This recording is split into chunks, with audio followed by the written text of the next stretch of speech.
Hello, everyone. Welcome to the Raise.dev Hacktoberfest Help Desk. That's a good start, isn't it? Can't even pronounce the company name. Welcome to the show. This is our first show of the day. We've got two shows for you today. For those of you who are new here, the Raise.dev Hacktoberfest Help Desk is a resource for you this Hacktoberfest to get help with everything you're working on during Hacktoberfest, whether it's your first time in open source or you're an experienced contributor or even a maintainer. We're here to help you with tips, advice, wonderful experts on various topics around all of those things. And you can ask us questions in the chat at any time, as well as submit those questions in advance to our Hacktoberfest site, where we will review those questions and try and answer them here live on the show. But today we have a very special guest who I'll introduce in just a moment. We are here 3 times a day, most days. We're 2 times today. 3 times a day, most days throughout October, with special guests, as I said, speaking of a variety of topics. You can find our full schedule for this week at twitch.tv RaiseDev's schedule. And towards the end of the show, I'll give you a teaser of what's to come for the rest of the week. And actually, what day is it? It's Thursday. We can start looking into next week as well. So towards the end of the show, I'll let you know what's to come. But for right now, last thing for me to mention, 2 things for me to mention before we bring on our guest. For those of you in chat, you're very welcome to ask questions as we go along. As I said, we'll try and answer them as we go, whether they're about what we're speaking about or about something totally random. But also, if you want to post a link or anything that's like you want to share a project, or you want to post a link that's related to what we're speaking about, or a link to whatever, that's totally fine. But we do have quite an active moderation bot because the internet is a scary place. So please let us know before you post a link by typing @RaiseDevs and then just letting me know you're going to post a link so I can add you to the permit list and make sure that you do not get banned by our bot. Someone does it every show. Someone every show will post something and get timed out by the bot. So please give me a warning so I can make sure that doesn't happen to you. Because equally, we get visited by spam bots every show. So we have to keep this filter on. And then the last thing from me, if you have no idea what Raise.dev is and you're like, who are these people? Why are they doing the show? We are a service for you to help you level up your developer career, whether you're trying to get your first job, your second job, you're trying to get promoted from like middle to senior, you are trying to change into a different developer path, like move from, I don't know, into architect or product manager, whatever it is. We're here to help you with those things with our expert coaches. Well, the coaches will meet with you and help you bridge the experience gap, get you the experience you need to make that transition. And you can sign up completely for free whilst we're in early access at raise.dev. So that is everything from me. I'm going to add our guest to the show who hopefully is ready, because I asked him to do something which has made them panic about their machine. So hi, Juan, how you doing? Hey Joe, how's it going? Thank you so much for panicking me this early in the morning in the beautiful Mexico City. I'm so hey everyone, sorry. It's a pleasure to be joining you today from the comfort of my home. It's great to have this very short coffee break and talk about life, talk about things that go well, things that go probably not that well, but I'm very excited to be joining you and just like getting to know more about, letting you know more about my life, which I guess is interesting. It's very interesting. Well, I think it's interesting anyway. We'll soon find out. But yeah, thank you, Juan Pablo, for joining us. For folks who haven't met you before or don't know what you do, would you like to run folks through, I guess, what you do and where you are in life? Sure. So I'm Juan Pablo Flores. I'm program manager at the GitHub education team, where I get to work every day with some of the most talented students in the world who are genuinely building student communities in their colleges. And basically, I'm talking about the Campus Expert program that, if you haven't heard of it, is a program that GitHub has to help students grow and build technical communities on their school. And what we look forward is to support you with training and even sponsorship to help you grow these communities so that we can have students who can better prepare for life after school. We also understand that sometimes school probably not teach you the latest technology. So we do believe that by promoting all student communities, we can help you out to show or just like teach others about it. And also it's pretty fun to learn things with your friends. So that's why we do what we do. That's awesome. That's, and I know from personal experience, that's a wonderful and very fun job. Thank you for introducing us to that. We'll definitely talk about that a bit today. So I guess for folks who are on the show, kind of give you an idea of what we're doing today. We're going to start off talking about Juan and hearing about his journey. And I'm going to ask him some questions about his research as well, which is entirely selfish. Juan Pablo did some fantastic research on Twitch, and now that I'm here 3 times a day, I have a lot of questions. So I'm going to abuse that. And then towards the back end of the show, we're going to talk about a GitHub education project, which was happened. Was it this summer? It was It this summer, was right? in June 8th. Yeah, the time makes no sense this year. I mean, I noticed after you said like today's Thursday. Yeah, I only just realized I tweeted thinking it was Wednesday, saying that tomorrow is Thursday, but no, today is Thursday. Anyway, so we're going to talk about that towards the end and maybe see some code, whether if it's working. But if not, we'll talk about the project and how it worked, because the team and Juan Pablo did some cool things to manage pull requests at scale. So we're going to get into that, which is super relevant to any maintainers watching right now. So yeah, I guess to kick off. So you're currently at GitHub Education, and you mentioned you're in Mexico City. What was your? I want to talk about like your developer career and like I guess where you started kind of getting into this stuff. So I've already mentioned that you were in academia and doing some research. Yeah, so I guess like where does it all start for you? Where did you kind of get an interest in this kind of work? I mean, it depends how back you want to go for it. Yeah, It's very interesting because every time I ask this question to other developers, I think most of us, or a big chunk of like the people that work in the industry, start the same way. right. For me, I started like coding Yeah, when there were like three very interesting games in my life that I would say like they changed yeah. my time as a kid. Uh-huh. And one of them is Patrician, which Patrician is a super boring game where you're a merchant and you Right. have to trade goods in different Yeah. cities and make money and grow your influence so that you can start controlling more cities like policies. And I don't know why I got engaged so much into that game. I think just like the objective is very simple. Probably we can translate that objective to life, right? Like your objective is to make a lot of money and just like trade Yeah. and get I mean, influence. it's yeah, it's very real.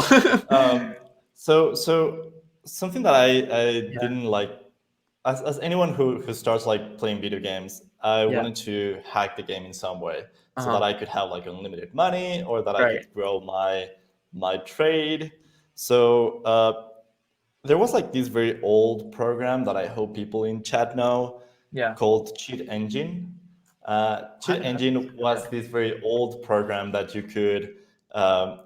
would start the program, you would select a game that you would like to hack, and then it will start analyzing the variables within the game. Yeah. And then I don't know, you would start with 10 coins, and then you will sell Right. something, so you will get more coins. You would put the value increased, and then you would buy something, so you would Yeah. add like the value increase, and that way the program will start finding out which variables are for what. Right. So I would say that That's was like my super first cool. time. Yeah, it was pretty cool, and I'm surprised you could have so much control of a video game. Probably at that time Yeah. I didn't know what I was doing. I was just like, Yeah. yeah, let's get the thing that will make me a millionaire in the game without having Right. to do Right. anything, right? Which reminds me of like I distinctly remember like way back when I was tiny and my older sister had like an NES, like Super Nintendo, that there was like a cheat cartridge that she used to plug our games Game into. Shark, right? Or Something like that. Yeah. But yeah, it sounds a lot like that. But like obviously for games that were not like for PC games. Super cool. Yeah, yeah. I think Game Shark was very like It is Game Shark, yeah. yeah. Huh. We used it to have like hack like Pokemon so that you could have like Yeah. the maximum level and Yeah. stuff like that. Yeah. But then I got bored of Patrician, Yeah. and I Which, moved to which yeah. version of Patrician were you playing? So I just Googled it and I see that like the latest version is 2010. I imagine was this a little bit before that, or was that the one you It were was playing? the Patrician 3, the first one that I Right. played. Then Cool. Patrician 4 came out.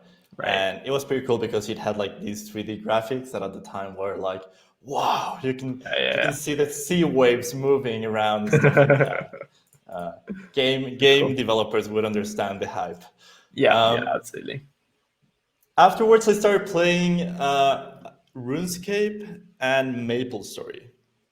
And I would say MapleStory was hard to hack because they had everything, most of the things were in the computer, but very well protected. But RuneScape, what I liked about it is that you had like this interface that you could interact with. So at that time I was learning Java and I thought that Java was like super cool. Right. So I started building something it would take screenshots of the map, and Right. then the bot will identify some patterns on the image, and it will go recollect the resources, and then just like wait for things to reappear, because obviously like resources have like a cooldown. Right. And at that time, I think that was like the super fun project, because we could just like leave the bot working. And obviously, I didn't know that time that it was a bot or anything. Mm-hmm. I was just like, yeah, just let it run. Then it appeared like a genie that was supposed to stop all bots that were running in the game, and would ask you a random question, and you would have to respond to that. I remember that. God, Yeah. I mean, it's funny. I've RuneScape has come up a lot this week. I think RuneScape, the new version of RuneScape, went on Steam this week, and so like everyone's been talking about it. And I looked at old school RuneScape yesterday, just out because I used to love old school RuneScape and played a lot of it, and realized that like go. Yeah, it was one of those games that influenced a lot of developers, I guess. Yeah, like a lot of people, not only developers, but a lot of people, just because it was one of the first browser like games that you could go to. And also like first MMOs that I think a lot of our generation would have played. And I noticed that the old school version, the classic version, had 102,000 people playing it when I was looking at the site yesterday, and like numbers that game is still doing after all this time is. So you were getting hit by the cheat genie. Yeah, so that's how I learned how to code. I guess well, afterwards I was always around like computers, and I built my first computer. The first computer that I had, I built it, and it was such a fun story where you could just like, I would think the NVIDIA was like the 260 at that time. So it was like it was like more time ago, but like at that time, like getting a computer was like so much fun, and building it was a lot more fun. And I just like felt in love with that. I played a bunch of different games and tried to find ways in which you could get into them. But afterwards, I started like school, and well, not afterwards. I was at school, and a teacher gave me like this super big book with Java like enterprise version. I don't know what number. She knew I was like working with like coding and stuff like that. And fun fact, like I've like read that book and it was fun, but when I would say like the next like super important part of like my life or my journey as a developer was just getting to college. So getting to college in Mexico, it's kind of like hard for public college. And I was at one point in my life where I was like, your parents are just like, well, Mexico was like, hey, I'm not gonna be paying college for you. Like this is your time to go free. Oh wow! And public college in Mexico is pretty cheap. It's 25 Mexican cents, which is like a cent, a US. What? Cent. Yeah. On what period? A year? What? Why do they even? It must be more expensive to collect that money than what they get from it. Like, I think it is. I'm sure it is, but I think they use that payment as a way to make sure that you're still like studying and that you have like everything.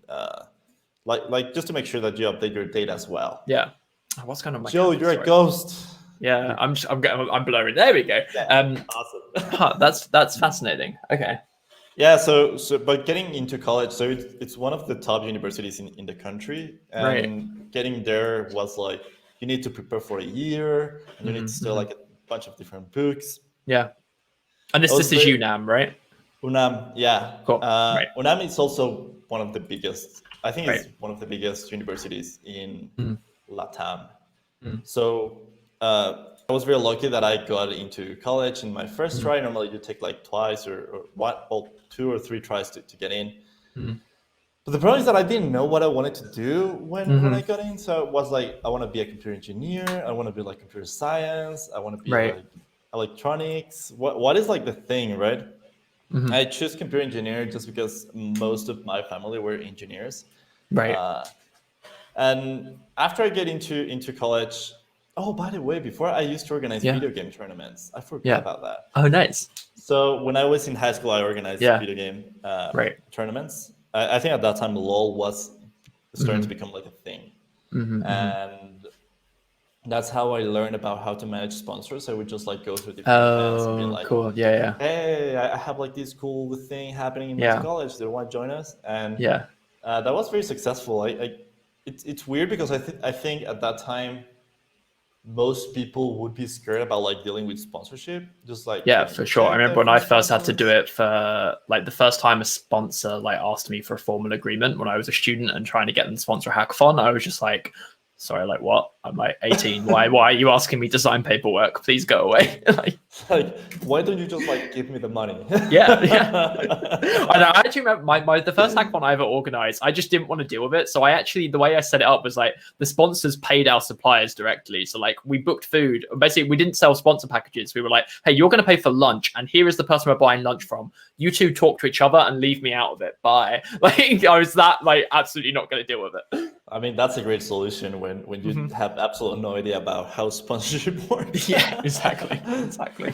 um, so yeah, that happened. Then I moved to college, and in college, I wanted to find like someone or some group that I could join, so that I could like have like a year of experience with sponsorship. So Yeah.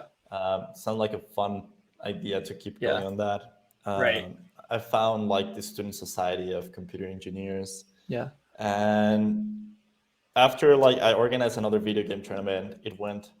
Um, it was kind of like weird. That was one of my first like events where I was just like burned out. I hated Right. life Yeah. because when I moved to college, Right. public universities have a lot of bureaucracy to Hmm. just like get through any process. So Hmm. managing spaces and managing Right. sponsorship. Then also the school needs like full transparency. So you need to. I don't know if this like this. I think this like common to many like colleges around the world. But you Right. need to put all the money in a university account, Yes. and then it can just like disappear once it gets there. So Right. Yeah. it Yeah. was We kind of had like tough. like a students union, and our club was part of the students union, and any money got deposited with them, and then we had to fill out a form to get our own money out, and then it took like a month for us to get the money, and we had to then give receipts back to prove we spent it on something and all this kind of stuff. Yeah, there were like some approved suppliers, some of Hmm. them weren't. It was like a Yeah. complete mess for me. Yeah, Uh, oh god, that was the first time I encountered that. So there was like one time we were trying to use like our actual university's like student union building, like the building that was meant to be for students, and they were like, "Oh yeah, there's no charge. This building is for you." And I was like, "Oh great!" And then they turned around and said, "Yeah, but if you want food, you have to use our supplier, which is like 4 times the cost of a normal caterer." yeah. It's like, I see the racket here. Yeah, unreal. Yeah, we had to pay fees for any transaction that we had. So Right, we right. lose something from 30% to 45% of the money Wow. that we collect. So that was a Yeah. lot. Right. Uh, so we had that. The event went like kind of like well. I didn't organize like a big scale Hmm. video game tournament before. So Hmm. uh, I guess that didn't go very well. Sure. But then I went through my first hackathon. Hackathons were starting to become like a thing in Mexico at that time. That should be like Right. 2013, I guess. Uh, So yeah, that makes sense. That was when MLH was. Oh God, I didn't even think about this. We need to talk about like all the MLH stuff. But yeah, yeah, that was when MLH UK was kicking off, which was around the time that I met you first. yeah. I Yeah. mean, it's been like 7 years, yo. God, I completely forgot about that part of the school. Okay, cool. Yeah. Afterwards, I went to my first hackathon by mistake. So Uh-huh. so my sister had to go to a hackathon because like school asked them to go. Oh, interesting. Okay. Because she was working like in it. My sister like so intelligent. I don't know how she manages to do everything she does, Right. but she was like one of like the top students, stuff like that. So the school Yeah. make her like go through like events that you hate to go, but since they Hmm. like Hmm. give them like a stipend, you have to go. Right. I see. She was like their shining star who had to go represent them and everything. Yeah, yeah, totally. So she was just like, I don't want to go alone. Do you want to join me? And I was just like, there's like free food. What Right. else can I ask for? So Yeah. I get there, and we were just like talking in the line to get in. This was like Mexico City had like another name before, so Hmm. they call it like Hack DF or like the Hmm. Federal District. Hmm. Um, and this was like the first kind of like big scale hackathon, the first one organized by the government, at least Hmm. by this Hmm. really cool innovation lab that the city was just like opening. Hmm. And we went there. It was a lot of fun. When we get to the event and we're in the line, we met our team, which was like very cool. Hmm. Um, and at that time, I felt like I was a very good developer because I knew Java and I could make like this like Right. it was called like Swing applications, I guess. Like Yeah, the I ones remember that have Swing. like I applications. learned Swing. Yeah, Yeah. did that in uni So too. so I was like, yeah, I know everything about coding. I'm so Yeah, good. They just came to me and they were like, yeah, we're gonna be using like Python, and I'm just like, right. what? Amazing. um, That's God. Now just I remember learning Swing in university and spending ages making it do like how in a browser you can drag a tab out and then drag it back in and it kind of clicks into place. yeah. I was trying to do that, but there's like no Swing didn't at the time anyway, didn't have like a notion of tabs. And so I found something that looked like a tab and made it behave like that and spent far too long on it. God, I had completely forgotten all of that adventure. But also I relate very strongly to that, like that turning up to hackathon thinking something that's good enough to build something with, and then everyone's working with a completely different stack because what you use in learning uni is not at all what gets used at hackathons a lot of the time. And also remember this very awkward moment where they were like, well, I didn't know like Python, so they were like, okay, you can do like the website. Do you know how to use a Right. website? Yeah. How to like code a website? And I was just like, yes. So I pull out my computer and I open like Dreamweaver, and they were just like, Nice. oh my god. Nice. Love it. And then they just like drop a book, Yeah. like an HTML and CSS and JavaScript book to me, and they were like, Yeah. learn this thing. You have like 24 hours. You just need like the basics. Right. And yeah, we did pretty good. We won third place. Mhm. Um, Very I good for was a so first hackathon. nervous on the first time that I presented though. Like Yeah. I was like 19 years old and I was Right. presenting in front of like 300 of the best developers in the country. So it's just like, That's oh my awesome. god, this is gonna be like a fun ride. Um, but yeah, I Super presented. We cool. won Yeah. third place. But then we started to notice. I started to go to many hackathons because hackathon rush. You win the first one, then you want to go to each of them. Yeah. And it turned out that most of the people that went to hackathons were the same students. Mm-hmm. So that's why we started a hackathon called MXHacks, which was Mm-hmm. the first student hackathon in Mexico. Mm-hmm. It was a lot of fun to organize. We had very high hopes the first one that we Yeah. made. We were expecting like 300 people, like Mm-hmm. 150 arrived.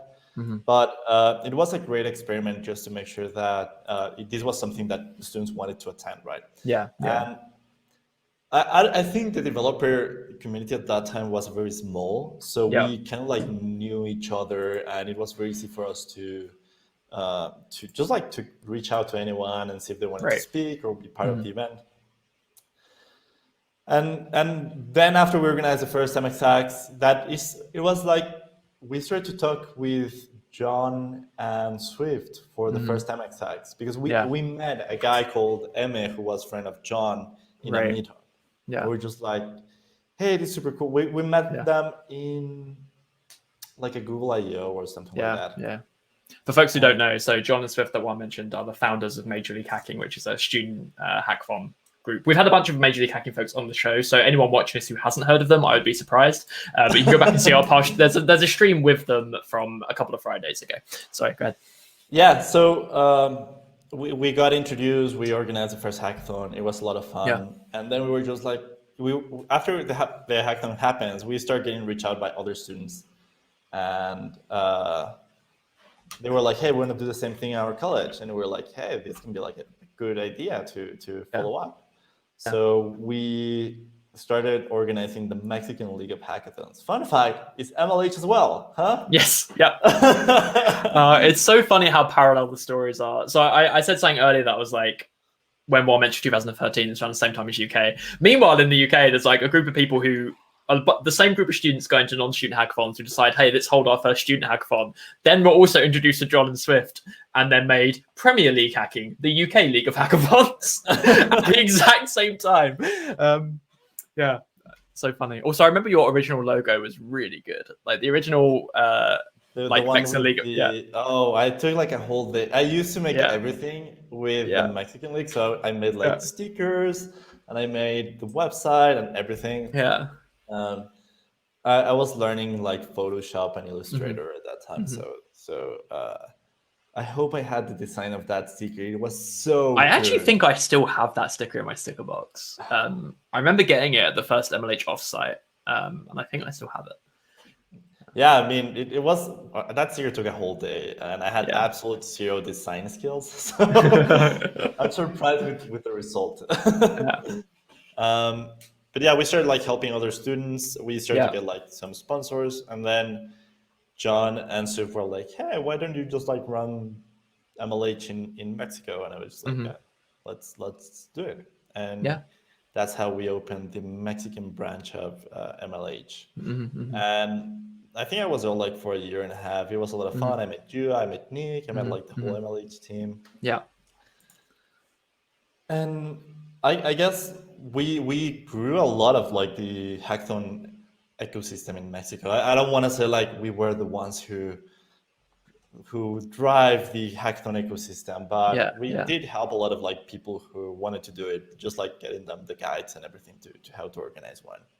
And Hmm. I would say like after like 5 years that happened, Hmm. if you see like where these folks are right now, it's just like Yeah. impressive to know Yeah. that It's they're like wild. very big companies or they have their own Right. company.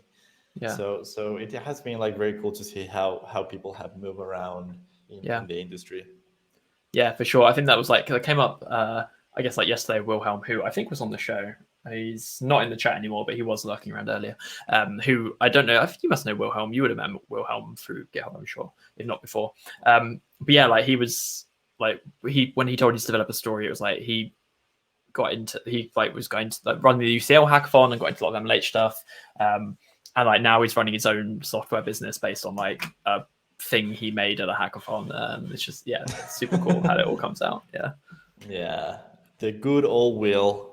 Yeah.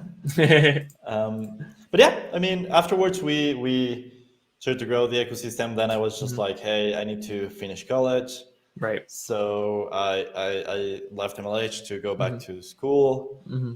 Then I was used to making money, so I Yeah. was working and studying. Then I've made my own company, Yeah. and it worked pretty good.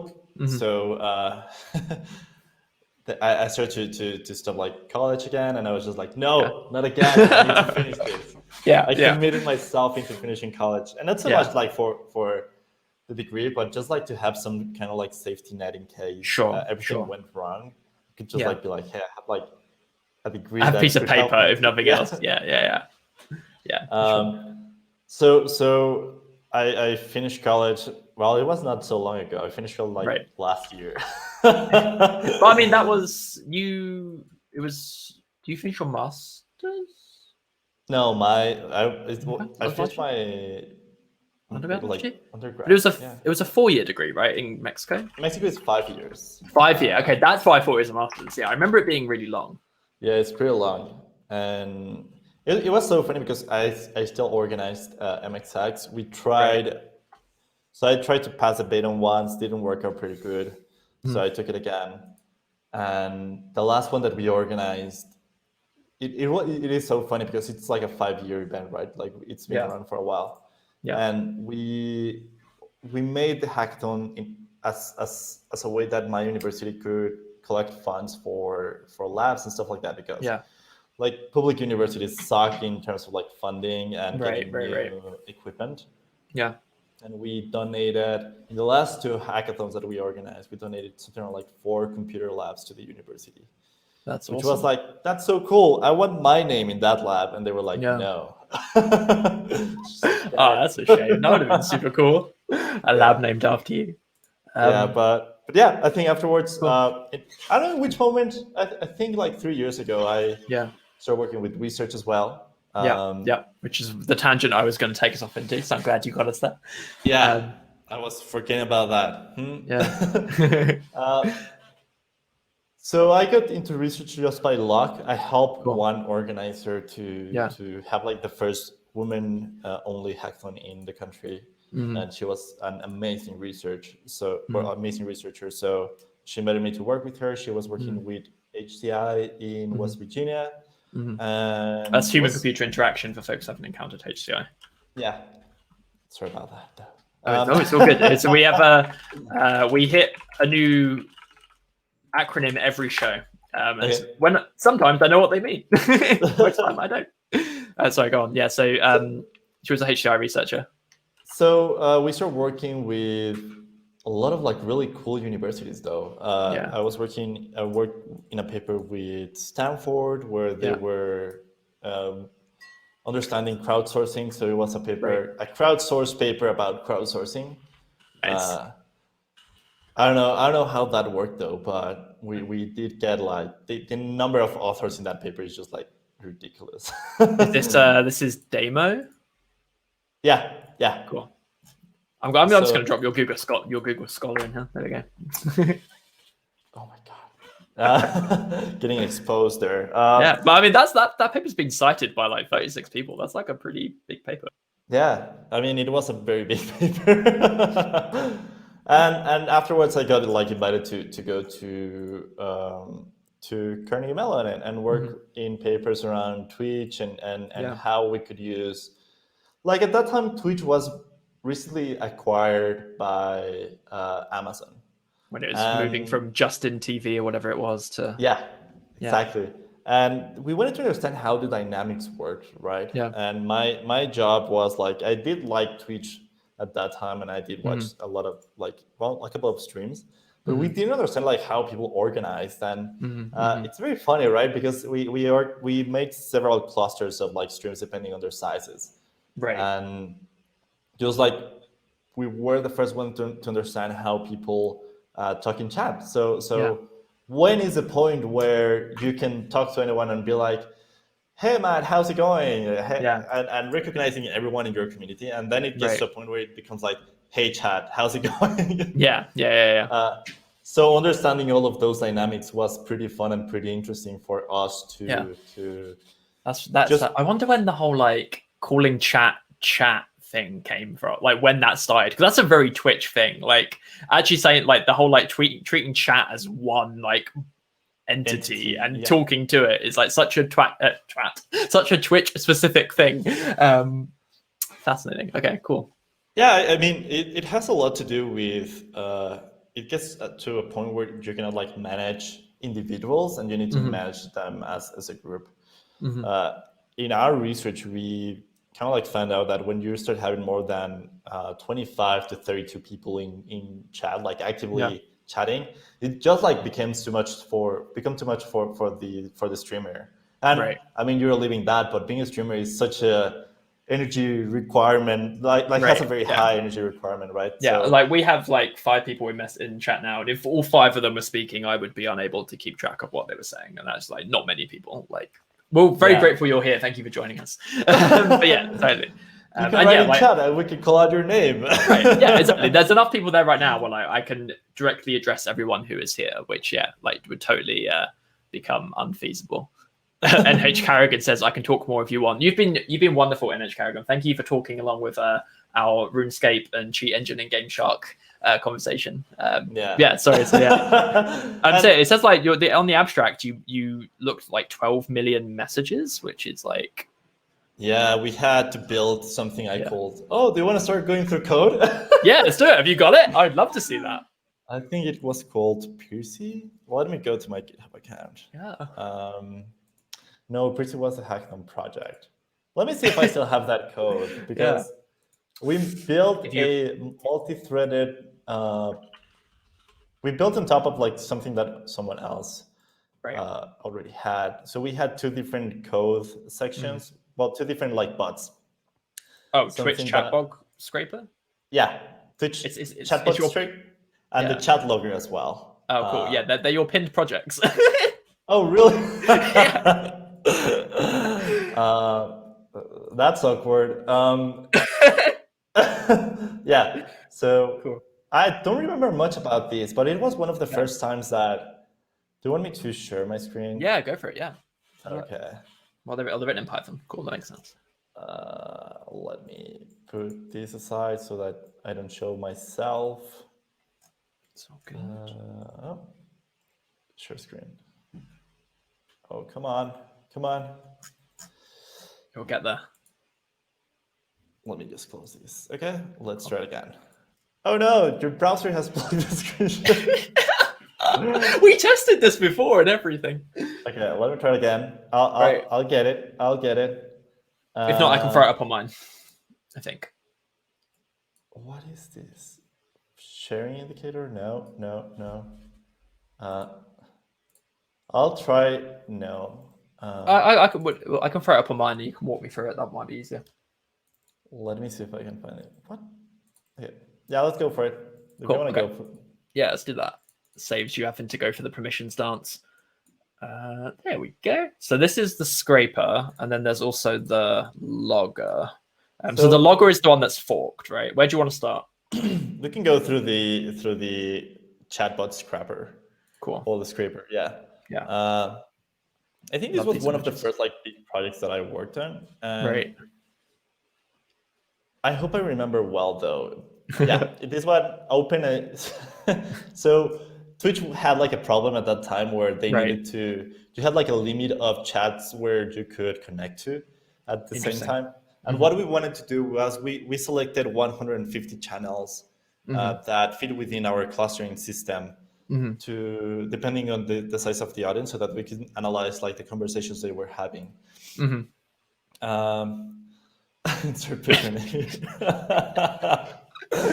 Actually, I'm gonna come back and make a pull request to that. Yeah, please do. With the paper name. I can add like the Hacktoberfest tag here as well. Anyways, what this basically did was it connected to 150 channels, but the problem that we had was you were not allowed to do that. So what we did is we did a multi-threaded chatbot that I don't know why it allowed me to connect to an amount of channels simultaneously. Right. Okay. I don't know if it's this one or if I had like another one. I'm trying to. Well, this has all the reading messages stuff on it, so it's definitely doing that. And I guess where would multi-channel stuff come up in this bot? No, it's the output files, past chat.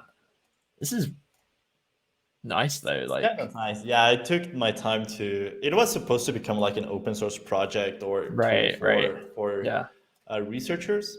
Yeah. So that if you were interested in following up, you could just. This is very full featured. You got like everything in here. This is like your full on like Twitch API client wrapper that you built here. Yeah, exactly, and it worked really good. I was very happy. It was my first time just like working with IRC. Right. So that way we collected all the information. Then I don't know if I have the research part in my GitHub account. That would be interesting. The actual data. Yeah, like the Jupyter notebooks. Interesting. Let's have a look. You've got. Oh, hang on. There's also this one, live channel logger. I wonder if that's the one where you do the multi. So that's how we pull all the information about all the channels on Twitch. Oh, I see. Okay, so that we could make the clusters and well, first of all, like understand the clusters. This was like in 2017. 2017. Is there a year? No. Oh no, I think it's not there. Okay. Well, but the general idea is we found all the possible like channels in Twitch. Yeah. Just like any social network, like the 1% of the whole platform. Like 1% of the channels have 94% of the total audience of the platform. Wow. Yeah. So that was something I was going to say. So the abstract of the paper, which this is like surprising that you looked at like 12 million messages, and that was only over 45 hours of streamed content. Like that's so many messages for what is not actually that much time. That's wild. I mean, something that is interesting is in small channels, there's a lot of fear to chat because you're more visible, right? Right. So there was like this other side, which is visibility. Yeah. And in small channels, when you put something, you have a lot of visibility because there's not a lot of channels. Yeah. But if you put a message in a big channel, probably you're going to be there like a fraction of a section and then disappear. Yeah. So, which is also then like the other side that's really funny, where you then get like people paying money to be visible. Like it's such a weird like U-bend of like comfortableness of being visible, I guess. I mean, there was also at that time something interesting was that Twitch was struggling with Twitch cam girls, Right. and because they lived in this very weird gray area of the platform where, yeah, they're entertaining an audience, but it feels kind of like if you pay, you get like Right. a service that probably is not within like What the the terms of platform's trying to service. do. Yeah. Yeah.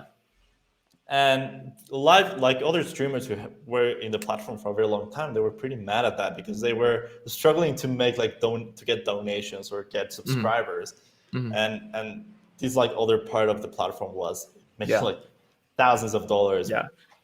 Yeah. And I think one of the cool things about like this whole research was that we kind of like help them out to make that gray area smaller. Hmm. Hmm. Um, but I don't know. I do believe that there's still like a big chunk of like that kind of like audience, Yeah. and And also the harmful, I guess one of the harmful effects of that is like one remainder of the episode from that like weird period where like Twitch wasn't necessarily being used for what it should be is now that like there's this kind of legacy of everyone assumes that every woman streamer is on the platform for that, which is just like so far from true. And it's yeah, kind of left a lasting stain, which is not ideal. yeah. I think the most affected were other like women streamers that were in the platform, and Yeah. the struggle was like real. Like Yeah. people, you would get like a donation, they would be like, "Hey, can you do like 10 sit-ups?" Or she's like, Yeah. I think there's other platforms built for Yeah. that. Yeah. Really bizarre. Yeah. The word. Yeah. But going Fascinating. back That's to yeah. chat, Yeah. it was a very, very interesting, very complicated paper as well. Right. It took us like a year, and it was also one of the first time where so I specialized in natural language processing and Hmm. machine learning, Hmm. and it was the first project that I had where I had absolute like control of it and Hmm. had absolute no idea of how to get like the results that I was looking for. Right. Turns out like in we define something we call the waves as well. Hmm. So Twitch chat in big channels have this wave effect where I don't know, the charter dies and then like 1,000 people will start a message. And Right.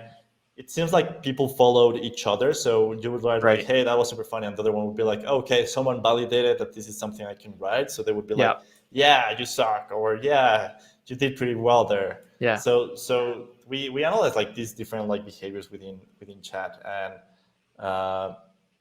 yeah, I guess That's right now that fascinating. paper Yeah. has been very useful for Yeah. so GitHub Education. When this whole change happened, Right. I was just like, okay, let's do Twitch. Yeah. And I don't know how it was before, if there were like any constraints, or if to be honest, I don't know if I broke any rule just by saying like, yeah, I'm gonna open a Twitch channel and stream live from GitHub Education. Oh, I don't think so. No, it's like I don't know. I feel like Twitch is something that GitHub has tried to do for a very long time, but there was no not reason to do it, but like, yeah, there was no like real pressure to do it. It's like Brian Douglas, who we had on the show, who now streams a lot. I remember when he first joined GitHub, really wanted to do Twitch, but there was no like, there wasn't a driving force behind it. So I feel like now that there's a time and a place to go for it, and I think everyone's gonna be. It makes sense. Yeah. So I was just I kind of like felt that research helped me a lot to start Yeah. working in this, even though like I was very rusty because Twitch. Yeah. In terms of like the live streaming experience hasn't changed a lot. It's improved a lot, like in moderation tools. Yeah. Yeah. The new moderation panel is awesome. Moderation panel is just like, I'm surprised by how good it is. Yeah. It's truly first class.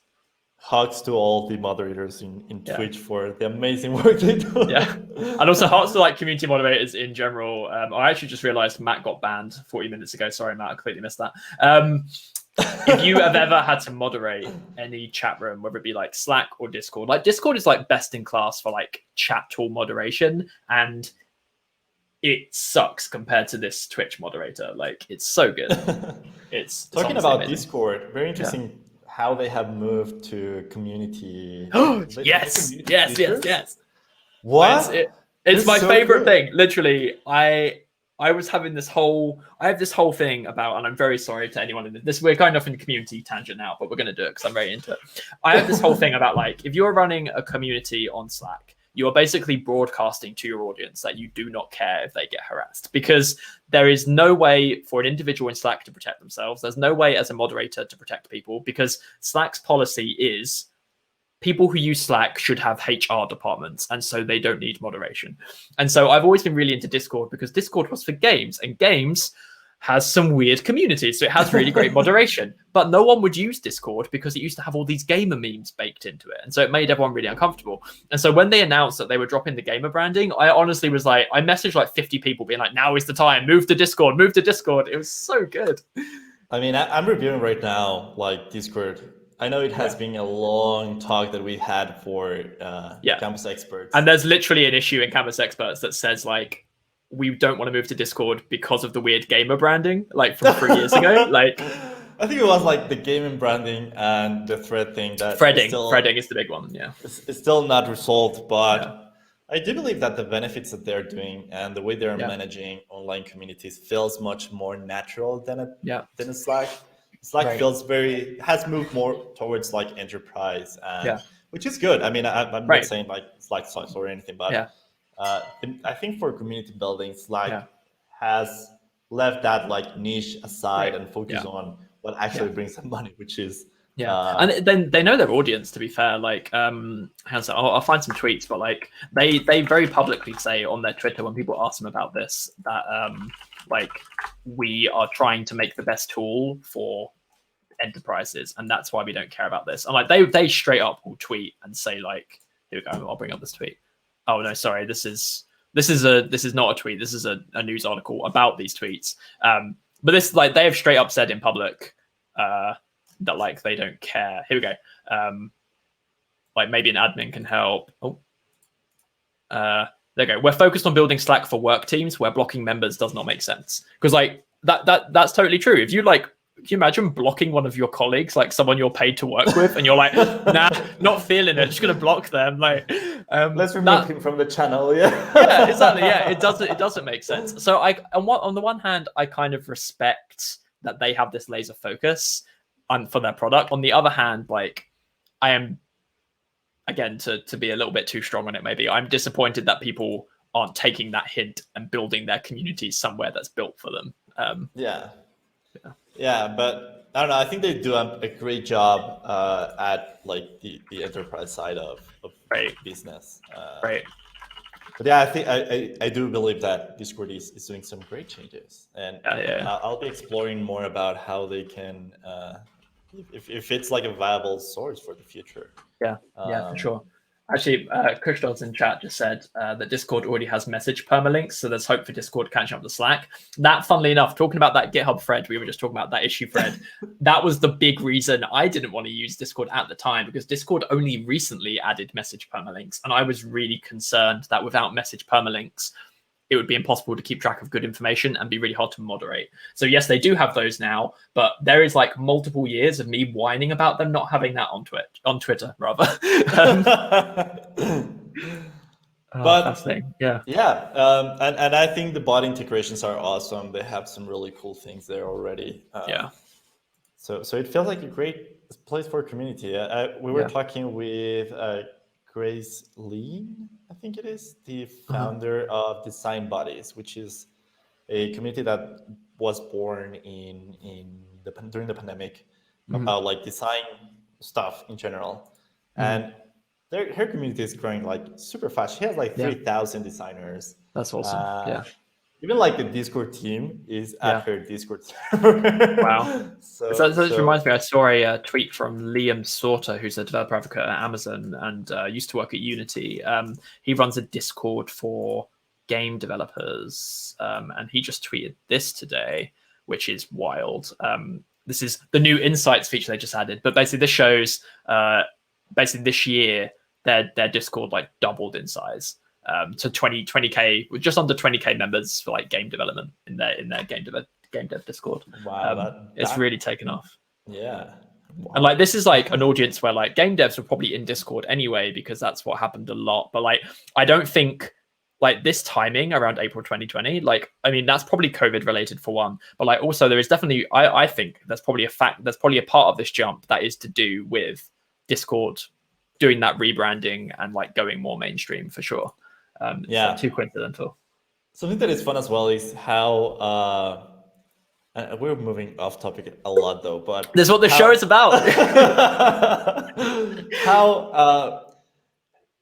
how like having these online games, for example, like Among Us, or I'm playing the Catan online version, Right. and we like my friends started to use Discord a lot due to like having these distributed or like not being in the same space. So it's interesting to see how that grew as well. From like a GitHub education perspective, we've also seen a massive grow in terms of what students are looking forward from the student developer pack. So now we for campus extra applications grew 50%. For folks who don't know what the student developer pack is, do you want to briefly tell folks about that? Yeah, so the student developer pack is a collection of tools and services that we have partnered with.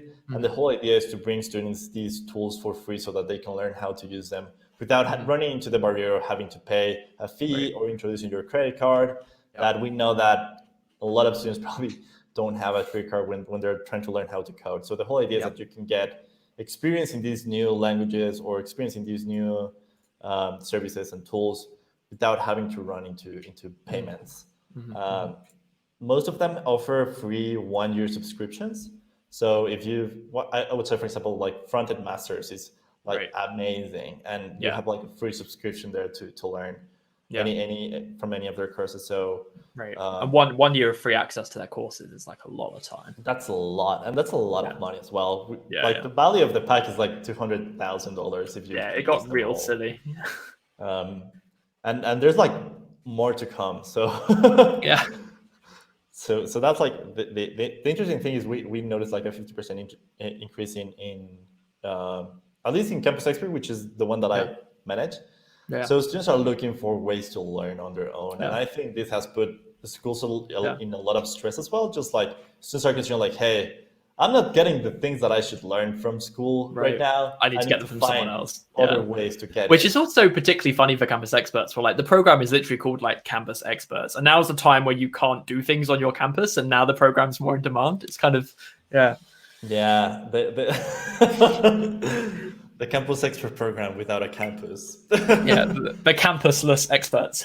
But yeah, going back to the topic. Research was fun. Research is good. We like research. So if you're doing Twitch stuff, let me post a link to this paper actually. But I guess this is also a good time to move from there into, I guess, your current job and kind of putting some of these things into practice. You already said that like due to COVID, you've been doing some streams, and I guess that leads us really nicely into the GitHub graduation, which you worked on. Let's talk about GitHub graduation.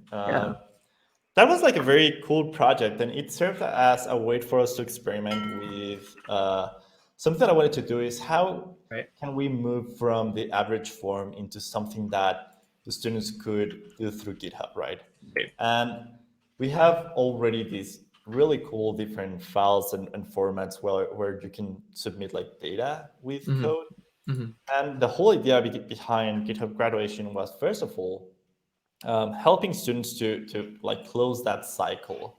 When during the pandemic, like a lot of them were struggling with, hey, I don't know if I'm going to graduate this year or next year, or I'm going back to classes. So giving that closure was kind of like important for us. It was very much as well in something that we were interested in. I mean, there are students, the ones that couldn't have like the average graduation. And the whole experiment was around the way you could submit your information, right? And if you are a maintainer, you're gonna feel this struggle as well. So what we did was we allowed students to submit we built something we call the graduation book. And the graduation book is basically like any school graduation book where you have your photo, your name, and just like a very small or a very short like phrase for the, how is it called? Is it the Oh god, like commencement? the yearbook, and then you The have like year, they have a yeah. message under it. Yeah, I've just put this up, so this link is for the yearbook, which is I hadn't actually seen the yearbook. I'd only seen these photos in the graduation stream itself. But this is awesome.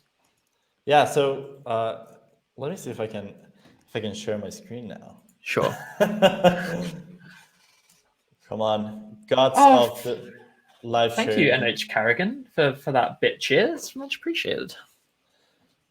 We can Also, I buy do have to coffee now. mention, yeah, I do have to mention, we are a company, and Twitch isn't how we plan to make money. So subscriptions and bits are all very appreciated.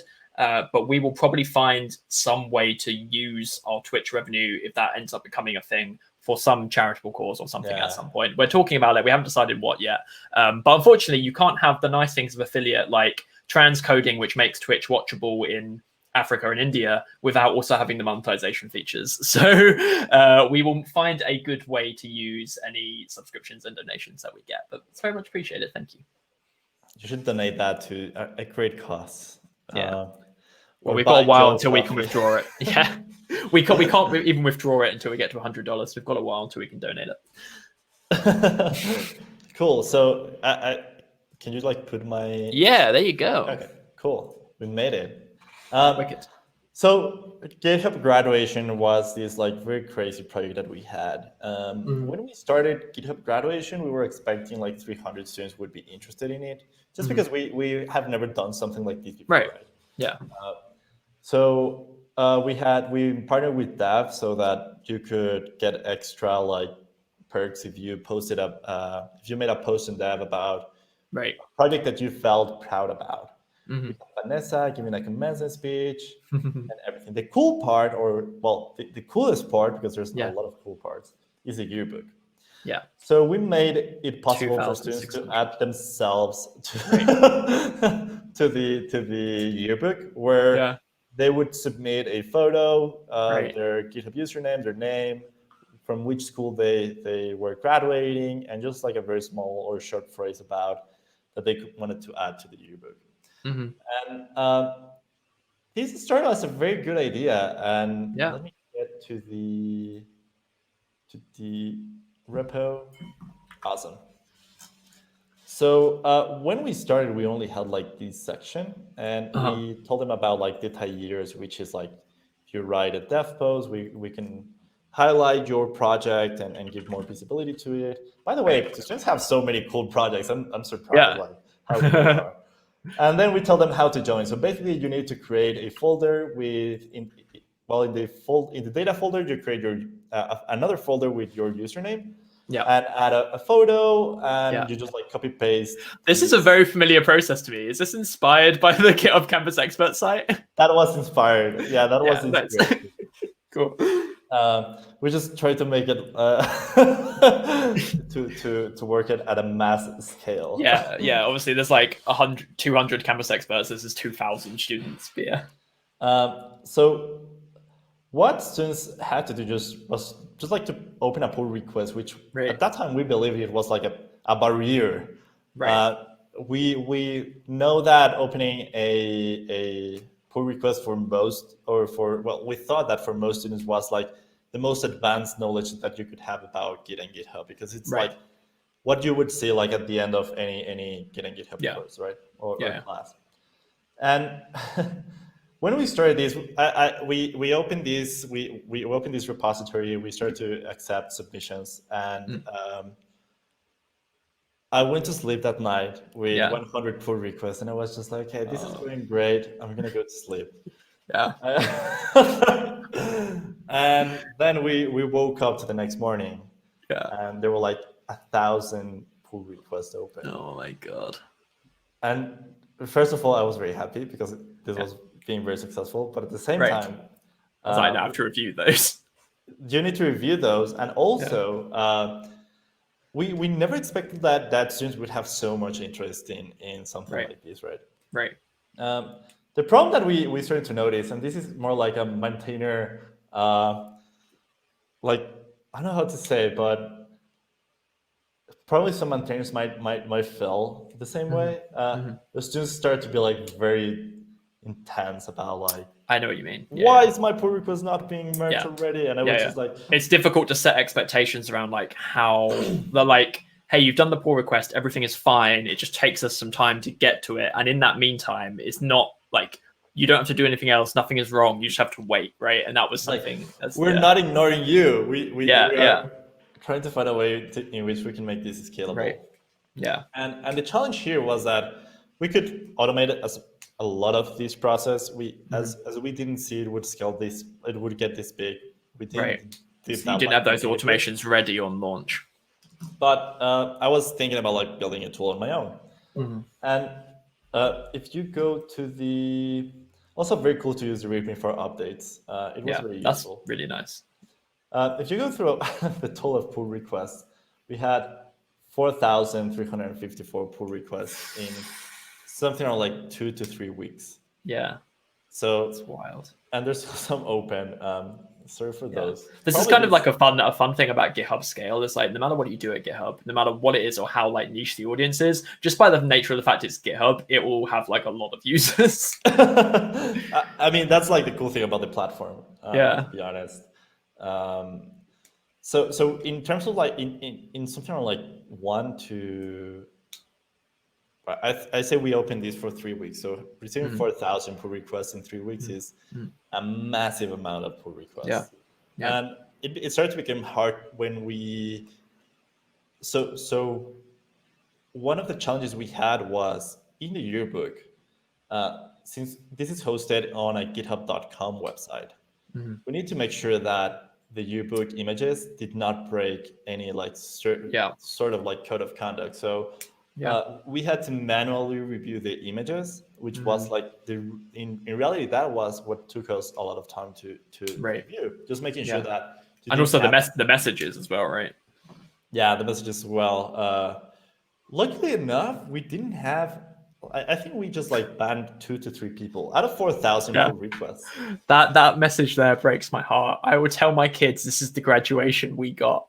Very funny, like phrases as well. Huge props to everyone who make it a really funny one. Some of these are very heartfelt messages, like an unsocial girl with large dreams. Wow. we cannot. We wanted to let them express themselves. Yeah, for sure. This is great. But yeah, generally speaking, we were surprised. Something I would love to have more in the future is just like instead of adding a photo, which can be like very personal, just like ask everyone to make their AutoCAD. Right, because we see a couple of these here from the AutoCAD generator. If you haven't seen this, I'll put it in chat. But yeah, there's a GitHub thing where you can make your own AutoCAD. So what happened is that, it was like morning next day, we got 1,000 pull requests. Everyone was happy. We were very surprised with the number. But at the same time, I was starting to worry because, you have to review these pull requests. And what so just like a small disclaimer, at that time, I didn't like code for something like 8 months. And 8 months without coding is like a lifetime.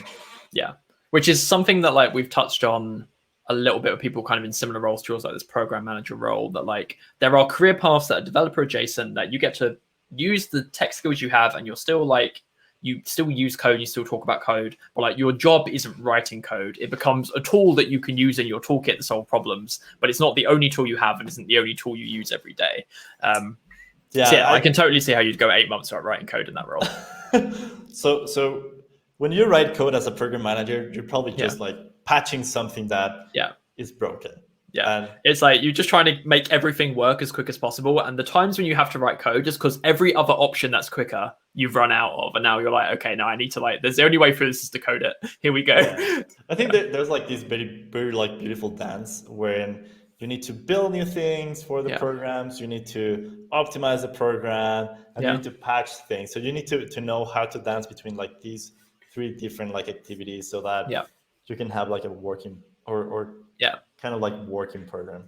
So I guess like one thing to reassure you at this point when you're saying you haven't coded in 8 months, as I mentioned on the show before, I used to work at GitHub Education working on the program that Juan has mentioned. He recently had to encounter some of the dirty code that I wrote while I was at that job. And I can tell you it's causing problems. So like you have nothing to worry about. I mean, what I what I do with that code is just like, this is a hackathon code, right? Like it was meant to solve a problem as Yeah. fast as you can Yeah. without engineering resources. Yeah. It was Joe writing Node.js is what happened there, and that's never a good thing for anyone. But I do appreciate that code though. It worked out very well. It had It its has come time and to, place. I Yeah. hope it has come to an end, not because it's bad code, but because we Yeah. need to have more reliability in certain Yeah. parts of the I do program. think it is probably the biggest app I've ever written, though, which to some point is like both shameful and also I'm quite happy with it. But anyway, so yeah, you hadn't written code in 8 months, and then you were going to write a code to solve this pull request problem. Write some So code to solve this pull request problem. then so You found the notebook. I Nice. found a notebook. I don't know if it's like the latest version, but it Yeah. works. So I built a Python Jupyter notebook. I mainly develop in Python. I just hope there's no like keys exposed or something like that. You look okay from on the screen. Yeah, it seems like I have like credentials. Yeah, so your API credentials are in a variable, so you're good. Cool. Awesome. So we can show this code. Yeah. What I did was, so we had an Airtable form where students submit their completion. So we had Selenium. Selenium helped me to go through the images. So we would open like the image in a browser. Yeah. So that you don't need to like click anything. You just like automatically posted the image. And you would select basically, is it good? Yes. Is it not good? No. Right. Yeah. And you would move forward to the next one. So it would help you automate as much as it was possible. Yeah, that's super neat. So yeah, here you just have like the driver needed to get a login, and we have like two-step verification. So we had to we found like a workaround for that. Yeah. And which, by the way, it's the same workaround you need to do if you use two-factor authentication and you auth through. You just like do the API through standard auth in the CLI. You need to do the same workaround. So here we just like created some standard messages. If you did believe that I wrote 4,000 messages on a pull request, I'm sorry to break your heart.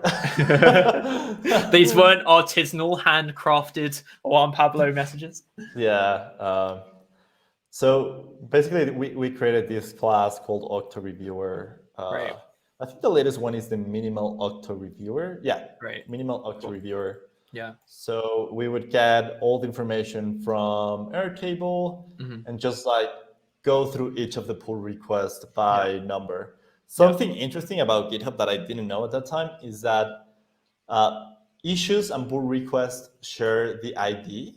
Yeah. And I was not aware of that when I started doing this. This is my favorite old GitHub fact that like it's actually relatively recently that pull requests were even different in the GitHub code base. The issues and pull requests used to be the same thing. There's actually a deprecated endpoint for turning an issue into a pull request because of that. Yeah, it's super. There's some super weird API consequences because GitHub also hates to deprecate APIs. So there's like some really weird like parts of the API where it treats issues and pull requests the same, even though they're like different in a lot of ways. Yeah, so I ran into that a lot of times, and I didn't understand why until finally it happened. So at the end, what you as a reviewer needed to do? So this reviewed everything. Sorry for the super long code, but no, this is great. We would add. This would give kind of like personalized messages depending on what was wrong about the submission, right? So what was missing. So if let's say someone didn't put a profile pic, we would send them like, hey, we didn't found any profile pic. Please upload a valid one. If they submitted like a profile pic that was not allowed, then we would tell them like, hey, this goes against our code of conduct. We need you to resubmit. Yeah. So there were like two parts that reviewer needed to go through, and one of them was just like, is the message following the code of conduct? If yes, then everything's okay. Then is the picture following the code of conduct? Yes, okay. Then it gets approved, it gets merged, and we automatically updated Airtable to tell them like, hey, this was approved. And so you weren't tempted to crack out your old like natural language analysis expertise for the message stuff? It was so hard. I was thinking about it, but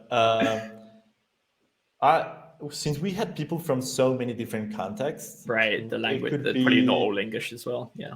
Yeah, it could be easily misunderstood as well. Right. Yeah. So we decided to go this way. What could have been like also some students just like didn't create their own like folder. So Right. we need to help them like, hey, you need to create a folder instead of Yeah. this, so that we Yeah. could pull them up and Cool. create this automatically. Speaking of reviewing pull requests, Kevin has just turned up in chat. Who knows something of these problems? Don't you, Kevin?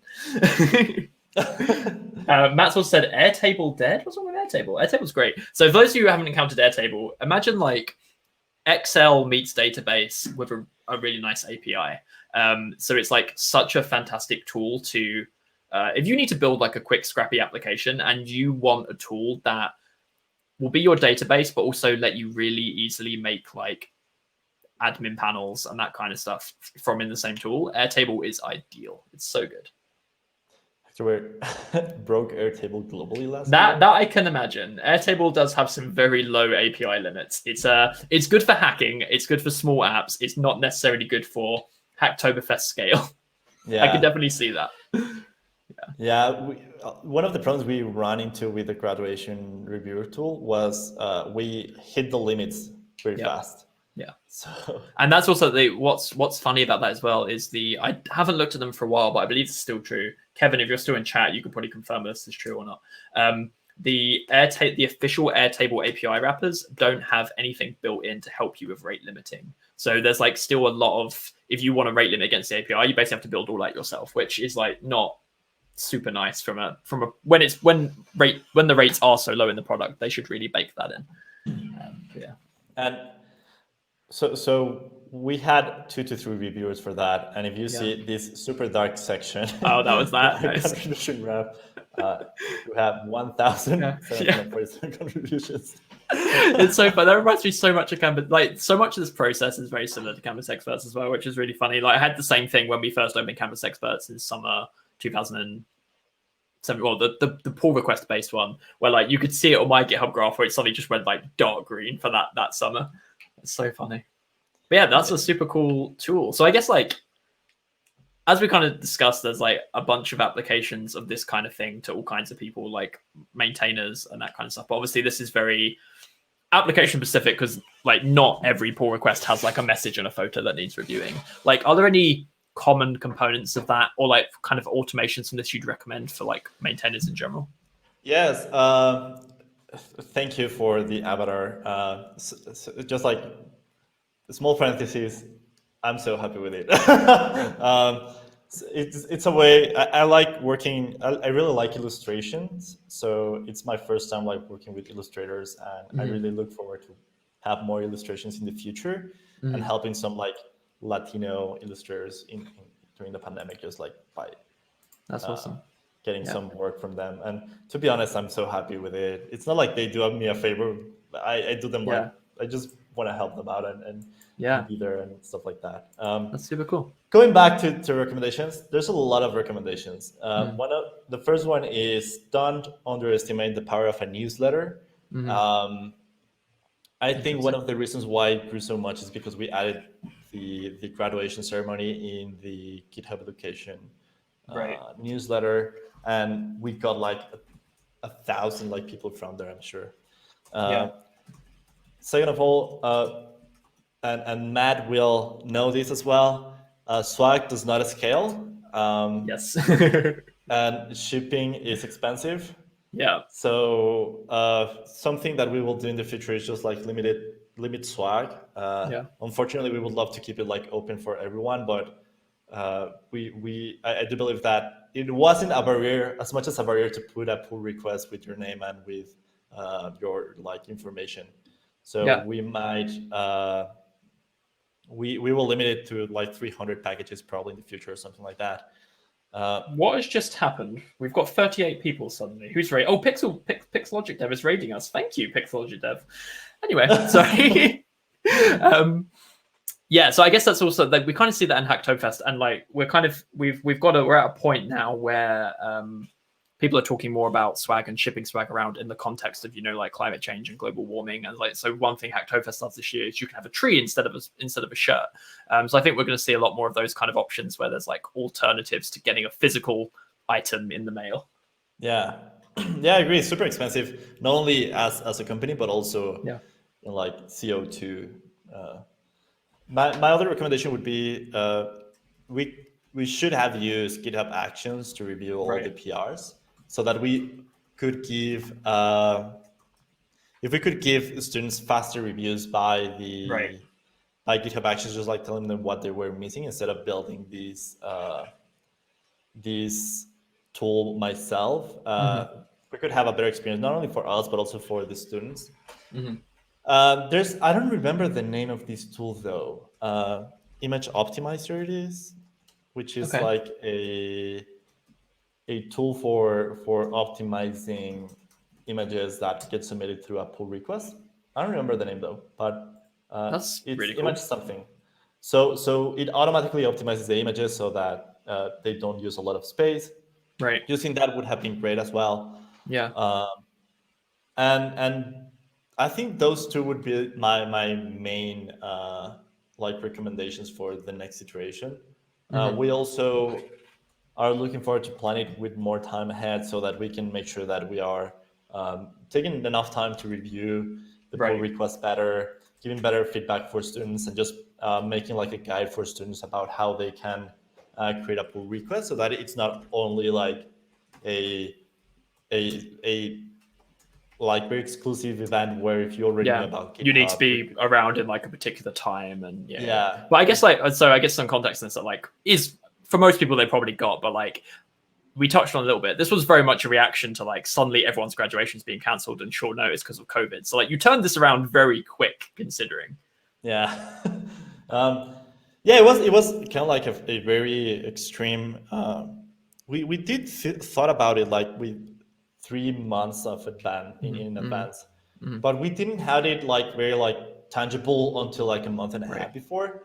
Just because we were like, yeah, let's invite Deadmau5 and let's have like a party and let's make a stream, and we were just like You also did have some amazing guests. So in the graduation ceremony, you had lots of people speak. And I think one of them was like Lady Addos and like the Addo Fruit founder, which when I saw that, I was like, I'm in a video with like the Addo Fruit founder. Woo!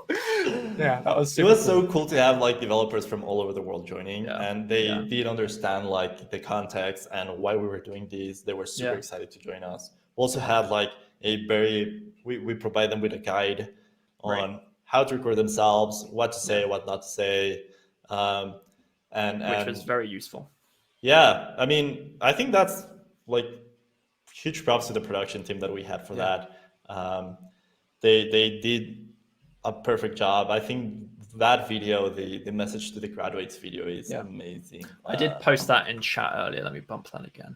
I don't know. When I saw it, I was just like, all these hours of sleepless nights are changing something. I don't know what, but they're helping someone somewhere. And for sure. If let me see if I can like share this. I would say like it was a very like hectic project, but at the end, I'm gonna share my screen again. Cool. There we go. While you're doing that, Pixelogic very kindly raided us with 47 folks and then immediately got banned by our bot. I am so sorry. I've unbanned you. Thank you for being here. We appreciate you. Something very cool that happened at the end of all of these is nice. Just like people being like, hey, this was so good, thanks so much. Just like the reactions and everything was just like, super heartwarming. That's super great. We receive a bunch of these in different like mediums. But like people like in LinkedIn or like via email, which is kind of scary that people can easily get your email. And something that was interesting and I didn't mention was we had, so some students, this worked as a very cool open source short-term project. So students would go through other students' reviews, like pull requests and review them without them necessarily being a moderator, which is interesting to this like bazaar open source ideal. Where anybody can just like help them out. So let me see if I can find one. But for example, this student was just like, hey, that's you're so nice. Your image, they even Congratulations. checked the image dimensions, everything. That's great. Which I guess Yeah. was somewhat. I actually remember seeing this. That I remember when I first looked at the graduation after y'all had sent it to me, that I saw issues where people were saying like, "Hey, don't get mad at the team for it taking a while to review. Instead, help review it." I remember seeing a couple of like an issue thread about that, which is like super nice. Yeah, people. I think that was like a cool experience, is that Yeah. students became part of the project, Right. and they also got like this contributor slash maintainer Yeah. experience as well. Yeah. For They sure. did help us like a lot, and we were so happy that they were there. Yeah.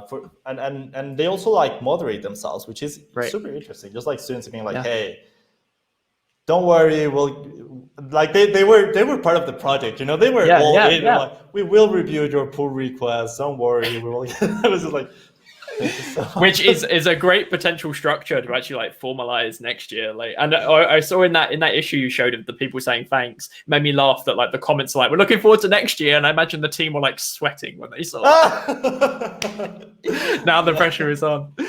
Yeah, we are definitely looking forward to organize it like Yeah. next year. This was a Great. great experiment. Yeah. In terms of our audience, I think it Yeah. was one of the few ways we could connect with Yeah. such a big audience. Yeah. Because if you work in education, like summer is really hard. Like, because especially for like, as we would, for those who've just tuned in, we were talking a lot about hackathons and student hackathons at the beginning of the show. Like over summer, like everything stops. Everyone goes on internships or they do like something else. So like, it gives a nice thing to do with folks over summer, which is really nice. Yeah, totally agree. Like if you see the graphs of like student activity during the summer, it just like drops. Yeah. I think we spoke about that on an earlier show with Brian, maybe, where we were talking about the story that like the first time the GitHub Analytics team realized, well, like when they first looked at commit activity and saw the drop due to students going on holiday, and there was like that big panic about like, where did all those users go? And then we realized it was like students not being at school anymore. It's very cool. Yeah, it's interesting how much students like influence GitHub in terms of activity. It's impressive. Yeah, it's really cool. I would say another change that I would do is just like make a contributor guide or a guide for students that want to help us out. One thing that was very challenging, and I think this was one of the most like the things that we thought the most, was that it wasn't the best time in the world. So we were not only going through a pandemic, we were also having like social struggles in the US. Yeah. And that added a lot of pressure on us, just like thinking, is it the right Is it time like appropriate to be doing a celebration? to celebrate something? Then we have like a global context. We have like a lot of people. So it wasn't like an easy decision for us to. We couldn't make any tweets or posts about graduation. Because we wanted to keep like voices. Exactly. It's difficult because like it's a time of celebration for those folks who participate, but at the same time, as you're saying, like you don't want to suck the air out of the room and like be on the timeline when the BLM movement should be on the timeline, right? I think that's it's great that you took that action. I think. So it was very delicate, all that conversation. We had like 3-hour calls, just like, should we do this? Should we don't? Just trying to decide how to do it the best way. I would say the end result was pretty good. And we were also learning how to like Twitch, right? So and it was a big stream. It was like a stream live, Also, good.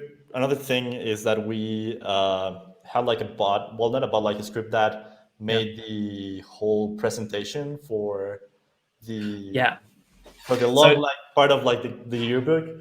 Where we try to replicate the students like walking the stage. Because I was talking about this yesterday when I was talking about you coming on this show, that you had the yearbook and then like that was into a video. And so like when I was talking to you before the show, like we were kind of talking about that a bit. Like I imagine that wasn't the production team copying all 2,000 entries from the yearbook and putting it in a video, right? Like there's a fun fact about that. And people notice. So what we did is that we pulled all the data down. I had a Python script and I created a template in PowerPoint that the Python script could use to create each one of the pages. So that's how that worked. Exporting that PowerPoint. And the cool thing about PowerPoint is that you can export a PowerPoint presentation to a video. Right. So that took all the work from us. Nice. And it took us like 5 minutes to get that. That's 2,600 awesome. people in. Which made up like 90 minutes of the stream, which is super cool. Yeah. Yeah. What would we kind of like failed in something, and is that we organized the presentation alphabetically by the GitHub username. The problem is we forgot to so first, if you had like a capital A, it would be the first one. Then it would end that like first cycle with a capital C, right, or SAT, depending where you come from, and then it would start with not capital A, with not capital C. Right. So we had like, that's amazing. So you had weird like changing alphabets as you went through, or restarting the alphabet. Okay, that's not the worst problem though. That's also not the worst. People noticed. I was just like, oh, we messed that up. But at least you know people were paying attention to the stream. That's like, I mean, do you know what's great? Like the students help us like debug some of the issues we had with our with all our tools that we built. So we were like, hey, I think when we were reviewing, like if we failed in some way, they were like, hey, I think you were missing to review this or that. And that's something that not the average user would do. Yeah, for sure. Just like helping you debug like your issues. That's a really cool collaborative project. Yeah, but I think that was great, to be honest, and I really appreciated that they help us like go through this whole massive process. Yeah, absolutely. Awesome, cool. We are almost perfectly on time. So if folks want to ask you anything about today or get in touch with you, what's the best place for them to go? I'm guessing Twitter or GitHub, or they can reach out to me through Twitter. It's at Juan P. Flores with on the screen. Is it 1 underscore or 2 underscores? It's 1 underscore. 2 underscores is my Instagram, but I don't post any interesting thing there. Probably a couple food, coffee, and stuff like that. Well, there we go. Juan P. Flores on Twitter. And thank you so much for this. Has been awesome to chat to you about your research and about communities and to see everything that like made the graduation happen. That is super neat. So thank you for spending your time with us today and for getting up so early for it as well. That's also very appreciated. It's not a problem. I love joining and speaking about life. Let me know if you have like any questions about like graduation or something like that. Let me know if there's anything we can help like students out, or you have like a student project. Also, feel free to reach out. And yeah, I think right now we are finishing up the year. Can I promote things? Yeah, go for it. Yeah, your time. Go for it. Okay. We are having GitHub University at GitHub Universe, which is the educational track. We have some really great speakers. If you're here because you want to know about the new Campus Expert program reopening, my recommendation is that you tune into that. You tune into that stream. We'll be talking about the new application dates. We'll be talking about the new application process, and we also have a couple of new cool things for GitHub in terms of like education and the work that we're doing. So feel free to reach out about any questions you have about university. I appreciate on the GitHub Universe website, it's got the different tracks. It's developer, enterprise, universe, bracket, ET. It's very good. Awesome. Wicked. Cool. Well, thank you so much. I will now shuffle you backstage and do the outro. So thank you for joining us. Enjoy the rest of your day. Have a good one, everyone. Bye-bye. Awesome. Thank you again, Juan Pablo. That was fantastic. This recording will be up on the Twitch page for the folks who raided. Thank you for joining us. That was super fun. Thank you again, Pixlogic Dev. If you want to catch the beginning, you'll be able to later. For those of you who are new to the show, who have come here via raiding, this is a show where we're helping people with their problems during Hacktoberfest, during this like month of contributing to open source. And we're doing that via answering questions directly, but also via having a bunch of special guests talking about related topics. So you can find our full schedule on our Twitch page. Drop us a follow. We go live 3 times a day, so you can drop us a follow and you'll get notified of that. We've got another show today. This is our first show of the day, but we have another one later on. Our show this evening is with Gregor Martinus, who is a maintainer of OctoKit, the GitHub API wrapper. And we're going to be doing something super cool with Gregor. He's actually going to take us through a live pull request on that project. So you'll get to see inside an open source maintainer's head and see how they review something, as well as showing us around that project and how it works. Gregor's also a maintainer of a couple of other cool projects, Snowpack being one of them. So that show is at 4 p.m. East Coast US time, 1 p.m. Pacific. So it's in about 4.5 hours. And you can find our full schedule at twitch.tv, RaiseDev's schedule. If you have any questions that you want us to help with, we'll get your questions in front of our special guests. You can drop into a stream anytime and ask in chat, but we will also, you can also submit them in advance through our website, raise.dev Hacktoberfest, and we will get those questions in front of the special guest, let you know when they're going to answer them here on the show, and send you the recording after. So if you've got a project you're stuck with or Hacktoberfest contribution you just can't quite figure out, you can let us know and we'll make sure the best guest answers that question for you. And then the final thing from me, if you are looking to level up your developer career, you're just starting out, you're trying to get your first developer job, or you're looking for a promotion or to change industry, Raise.dev is here to help. We are completely free whilst you're in early access, and how it works is that you sign up and we match you with an expert coach who will spend time with you working towards your goals and get you the experience that you need to get that first job or whatever it is. You can apply it, as I said, for free right now at raise.dev, and we look forward to chatting to you in our coaching sessions and meeting y'all in person. So that's everything from us for now. We'll be back in about 4.5 hours. If you join us then, we'll see you then. If you join us another time, thank you for being here, and we hope to see you very soon. Thank you all. Have a wonderful day.